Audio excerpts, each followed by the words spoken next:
जय माता दी दोस्तों, स्वागत है आप सभी का एक बार फिर से। माँ भगवती की कृपा आप और आपके परिवार पर सदा सर्वदा बनी रहे।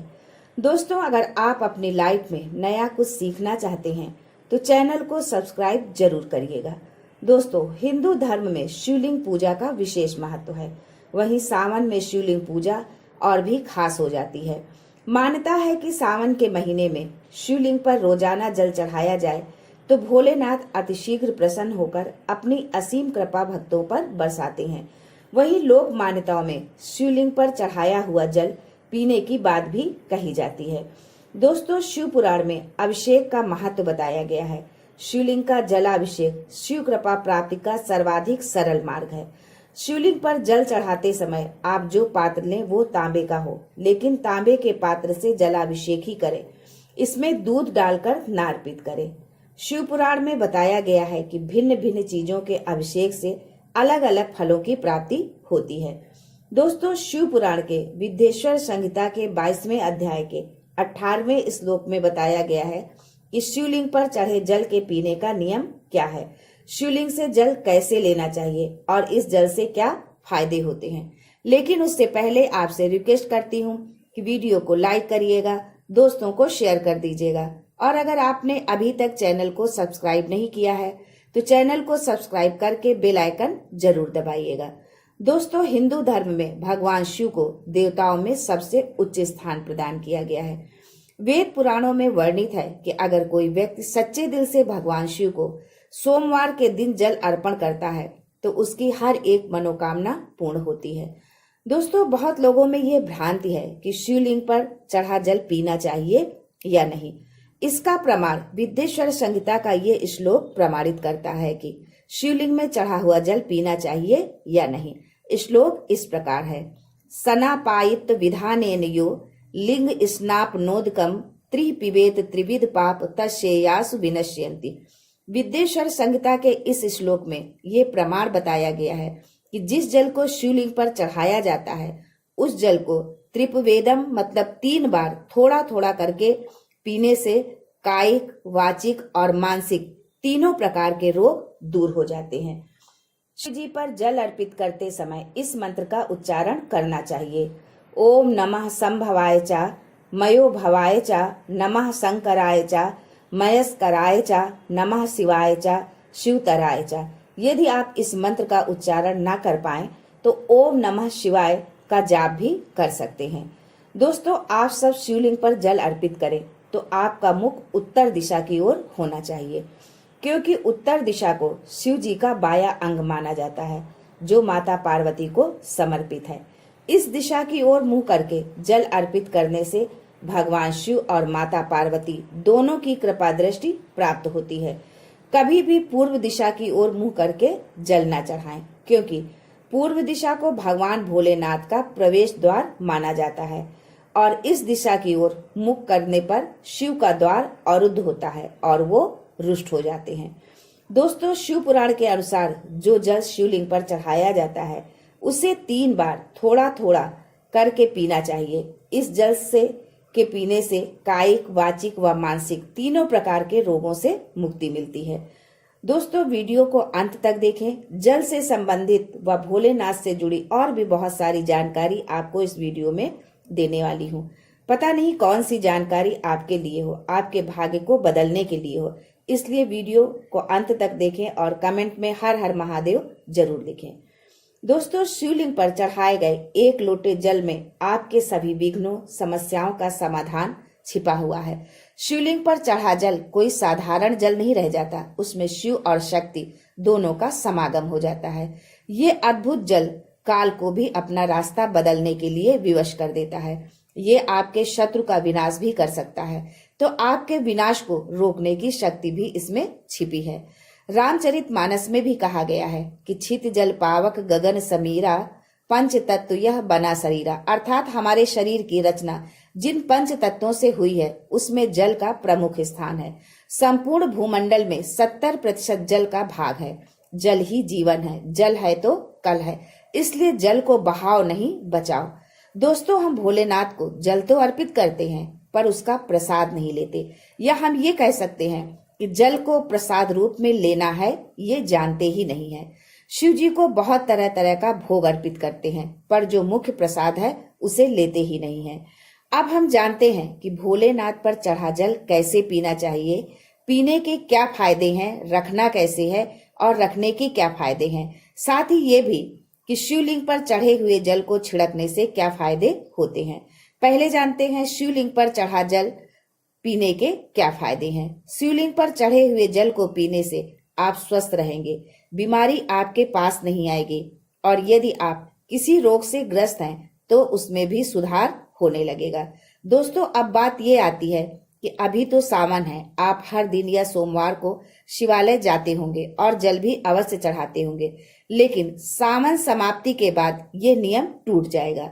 ऐसा जल कैसे मिलेगा कि आप उसे पी सके? इसके लिए आप किसी साफ सुथरी बोतल में जल एकत्रित कर लें, फिर थोड़ा थोड़ा करके उसको पीते रहें। अब एक बात ये भी है कि जल अधिक दिन तक स्वच्छ नहीं रह पाएगा, इसके लिए आप गंगा जल का प्रयोग करें और उसे किसी कांच की बोतल में एकत्रित करके रखें। शिवलिंग पर चढ़े जल को पीने से आरोग्य की प्राप्ति होगी, आपका भाग्य बलवान होगा, दुर्भाग्य आपसे कोसों दूर होगा। अगर किसी भी प्रकार का ग्रह दोष है जिसके कारण आपके समस्त कार्यों में बाधा आती रहती है, इससे छुटकारा पाने के लिए आप नित्य शिवलिंग पर चढ़ा जल पिए। इससे ग्रह पीड़ा से आपको छुटकारा मिलेगा। दोस्तों, शिवलिंग पर चढ़ा जल पीने से पुनः कायाकल्प होता है। जैसे कि आपके शरीर में समय से पहले ही बुढ़ापा आ गया है, शक्ति नहीं है, जोश नहीं है, आपके शरीर में वो शक्ति नहीं है जो पहले थी। तो दोस्तों, अगर आप अपने शरीर का पुनः कायाकल्प करना चाहते हैं, नई ऊर्जा का संचार चाहते हैं, तो शिवलिंग पर चढ़ा जल पीना शुरू कर दीजिए। जल पीते ही आपके अंदर एक जोश, ऊर्जा का संचार शुरू हो जाएगा। दोस्तों, अगर आपसे कोई पाप हो गया है और आप पश्चाताप करना चाहते हैं, पापों से मुक्ति पाना चाहते हैं, तो नित्य शिवलिंग पर जल चढ़ाइए और उसको पीना शुरू कर दीजिए। यदि आप अष्ट सिद्धि को सिद्ध करना चाहते हैं तो मंत्र साधना के साथ साथ शिवलिंग पर चढ़ा जल पीना शुरू कर दीजिए, आपको अतिशीघ्र सिद्धि की प्राप्ति होगी। यदि आप किसी मंत्र को सिद्ध करना चाहते हैं, मान लीजिए ओम नमः शिवाय, शिव जी के इस पंचाक्षरी मंत्र को आप सिद्ध करना चाहते हैं, लेकिन यह शीघ्र सिद्ध नहीं हो रहा है, तो इसके लिए आप शिवलिंग पर चढ़े जल को पीजिए और एक माला ओम नमः शिवाय का जाप करिए। आपके अंदर एक अलौकिक शक्ति का संचार होगा, जिससे आप भूत भविष्य वर्तमान के दृष्टा बन जाएंगे। यानी कि आपको भूत भविष्य वर्तमान का ज्ञान हो जाएगा, आप किसी का भी भविष्य बता सकने में समर्थ होंगे।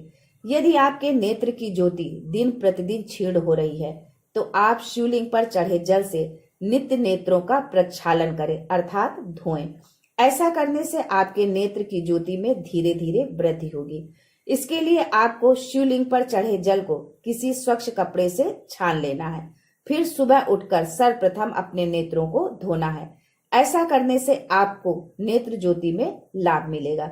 दोस्तों, अब आगे जानते हैं कि शिवलिंग पर चढ़े जल को घर में छिड़कने से क्या होता है। दोस्तों, शिवलिंग पर चढ़े हुए जल को घर में छिड़कने से गरीबी, दरिद्रता, दुख, शोक सबका नाश होता है। यदि आप चाहते हैं कि माता लक्ष्मी का स्थायी वास आपके घर में हो, तो इसके लिए शिवलिंग पर चढ़े जल को प्रातः पूजा के पश्चात छिड़के और सुगंधित धूप या लोबान जो भी उपलब्ध हो पूरे घर में अवश्य दिखाएं। ऐसा करने से माँ लक्ष्मी का स्थायी वास होगा। माँ अन्नपूर्णा आपका भंडार कभी रिक्त नहीं होने देगी। शिवलिंग पर चढ़ा जल छिड़कने से घर तीर्थ के समान पवित्र हो जाता है। उस घर में रहने वाले सदस्यों का आचार विचार पवित्र होता है, सदाचारी गुणों का समावेश होता है। शिवलिंग पर चढ़े जल का छिड़काव करने से माँ लक्ष्मी का स्थायी वास रहता है। समस्त देवी देवताओं का फेरा होता रहता है, जिससे आपके घर में किसी प्रकार की नकारात्मक शक्ति का प्रवेश नहीं हो पाता। घर का वास्तु दोष समाप्त हो जाता है। दोस्तों, यदि आपके घर में किसी की बुरी दृष्टि है, किसी ने जादू टोना कर रखा है, इन सब बाधाओं से बचाता है ये चमत्कारी जल। इसके लिए एक छोटा सा उपाय बताती हूँ, वो अवश्य करें।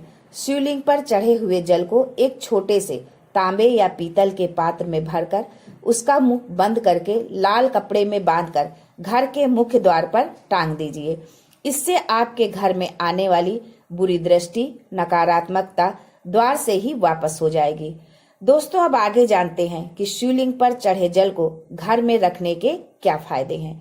शिवलिंग पर चढ़े हुए जल को उत्तर या पूर्व दिशा में रखने से, घर के मुख्य द्वार पर रखने से घर में सदा सुख शांति बनी रहेगी। पूजा स्थल में रखने से आपके आध्यात्म में उन्नति होगी। आप शिव के निकट होंगे, उनकी भक्ति में आपका मन लगेगा। भोलेनाथ पर अटूट श्रद्धा विश्वास आपका बढ़ता जाएगा। शिवलिंग पर चढ़ा पानी चांदी के बेल पत्र के साथ तांबे के लोटे में जमीन पर दबा कर रखने से घर में अकाल मृत्यु नहीं होगी। इसे 1 हाथ की गहराई में दबाकर रखें। रोगी व्यक्ति के नहाने के पानी में 2 बूंद शिवलिंग पर चढ़ा हुआ जल मिलाकर नहलाते हैं तो उसे लाभ मिलेगा।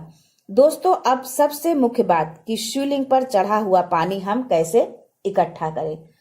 शिवलिंग की जलहरी जो होती है उसके नीचे तांबे का पात्र रखकर जल एकत्रित करें, पर यह ध्यान रखें कि वो पात्र जलहरी में स्पर्श न करे। भगवान भोलेनाथ का प्रसाद समझकर उस जल को इकट्ठा कर ले। ये तो हुआ जल इकट्ठा करने का तरीका। अब हम कुछ और खास नियम के बारे में जानते हैं। इस पानी पर किसी की छाया न पड़ने देना। इसे पूजा स्थल पर ही रखना, नहीं तो इसकी दिव्यता धीरे धीरे समाप्त होती जाएगी। अपवित्र अवस्था में इसे न छुएं। घर के किसी भी सदस्य से मांगकर ही पानी पिए। यदि आपने तामसी भोजन, मांस, मदिरा का सेवन किया है तो इसे न पिए। यदि आपको पीना है तो पहले आपको स्वयं को पवित्र करना पड़ेगा। पंचगव्य पीकर, पंचगव्य अर्थात गौ माता से मिलने वाली 5 चीजों से बना दूध, दही, घी, गौमूत्र और गोबर। पंचगव्य पीने के बाद ही आप शिवलिंग पर चढ़ा जल पी सकते हैं। आज के लिए बस इतना ही। दोस्तों, मिलते हैं अगले वीडियो में। तब तक के लिए हर हर महादेव।